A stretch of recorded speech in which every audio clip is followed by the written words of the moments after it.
j'étais petite, puis que quand on avait des chicanes de petites filles ensemble, autour du jardin, on venait, puis on discutait, puis on mangeait une carotte, puis il n'y avait plus de chicane. Fait que, on s'est dit, c'est la sociabilité.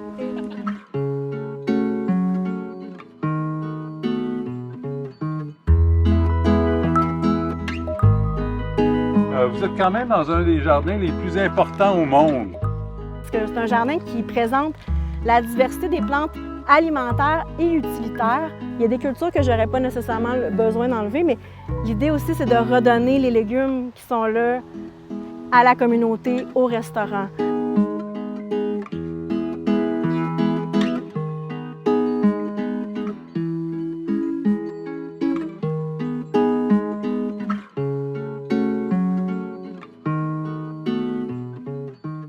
Si on devait décerner un prix au plus laid jardin communautaire de Montréal, c'est probablement nous.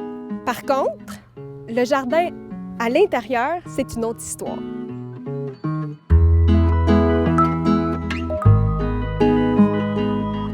Depuis que je suis ici au jardin, je me sens chez moi.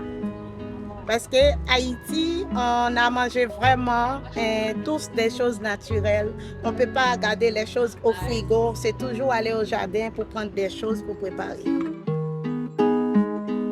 Elle a vraiment envoyé une grande merci. La ville nous a permis d'avoir un terrain pour qu'on puisse cultiver le propre réserve, afin de soulager le manque de pays surtout, et de permettre de connaître d'autres plants qu'on n'a pas, les gens ne connaissent pas ici, surtout pour bénéficier de tous ces plants-là.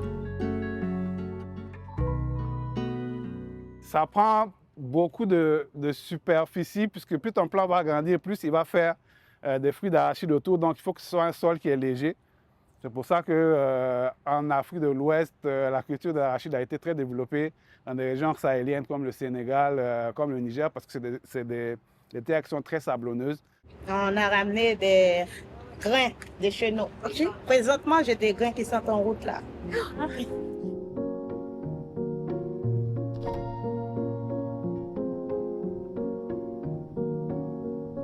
In 1998, we bring the seed from Bangladesh and we keep some seed. Look. Changement de décor transitoire au Forum des Amis des Parcs. On cultive des liens entre les lieux, entre jeunes, terre et communauté, solidarité et résilience.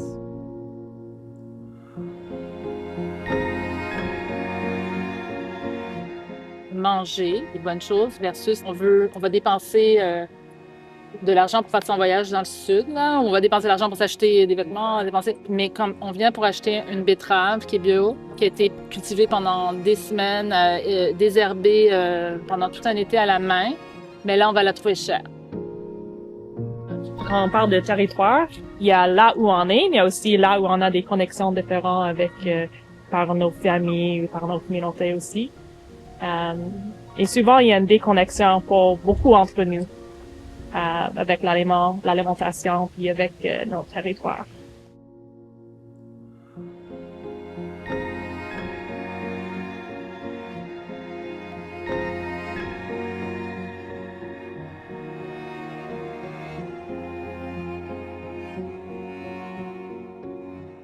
Ici, le jardin Saint-Thomas, c'est quand même curieux. C'est dans une partie du quartier qui est plutôt résidentielle. C'est en arrière de l'église Saint-Thomas et on a l'impression d'être à la campagne. Le jardin collectif, donc, c'est plus comme un groupe de personnes et dans la saison, il y a plusieurs récoltes, il y a plusieurs actions, des rôles différents et ça crée vraiment une belle communauté. Puis parfois, on recroise ces gens-là sur la rue dans le quartier et on s'informe sur « Ah, il y a telle activité, telle autre ». Donc, ça donne beaucoup plus que juste de la nourriture.